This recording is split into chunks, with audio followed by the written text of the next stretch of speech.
All right, so the Milwaukee Bucks are currently one win away from winning their first NBA Finals in many, many years. And yeah, this was a crazy game. Game five, it really came down to the end. The Bucks had a solid lead in the fourth, but they kind of gave it up. And then it was a matter of just really being clutch at the end, where Drew Holiday made really good defensive plays. He kicked it to Giannis, and the crazy alley oop was just awesome to see. So Giannis had 32 points. Middleton had 29, 27 for Holiday. I mean, he really got the help he needed because, I mean, Giannis by himself really can't win it. I mean, Giannis and Middleton kind of can win games, but having Drew Holiday in the mix really helps him out. So, really good offensive performance from them. As for the Phoenix Suns, they kind of struggled when it came to Chris Paul. I mean, he had 21 points, but kind of missed a lot of shots.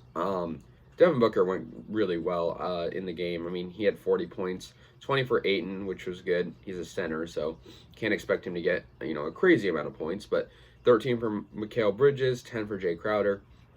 But yeah, the Bucks, I mean, they're going back to their home arena now where they're, very well in a good position to win the finals because they have won 3 straight games, and it doesn't look like they're really giving up any of this momentum, like I said. So I mean, really good win for them. They won by 4.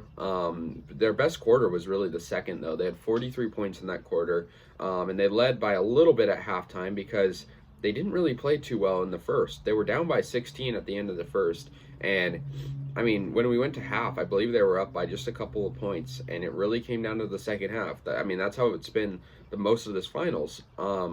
They did good in the third. They did all right in the fourth, but they did give up a lead at certain points. So I think they got to work on, being stronger on their defense because, I mean, they were giving up a lot of threes to Devin Booker. And so, I mean, that's not really good for them. And also, the three-point percentage for this game was actually pretty good. The Bucks don't usually have that great of three-point percentage, but it was good this game. It was 50%.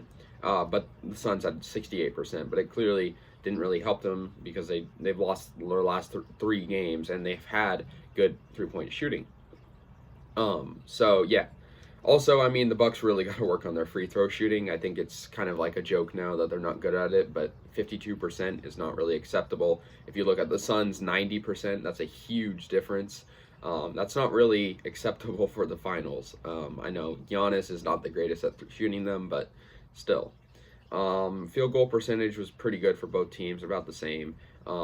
This game had a lot of fouls in it, but good game for the Bucks. I see them winning the finals because, I mean, if you win 3 games in a row, I just don't think they're going to be stopping this winning, ways because they're just playing super well. And for the Suns, I mean, they really got to defend themselves at this point. I mean, they're just, they're going to be playing on the road in Milwaukee and, in front of a huge crowd.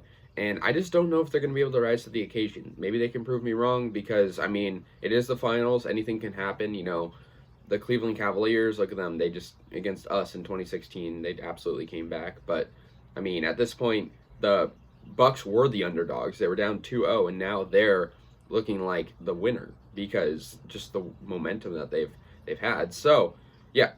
Anyways, the Bucks lead 3-2 in the series now. We're going to head to Game 6 in Milwaukee, 123-119 final. And, yeah, really good game. So, yeah, see you guys in the next one.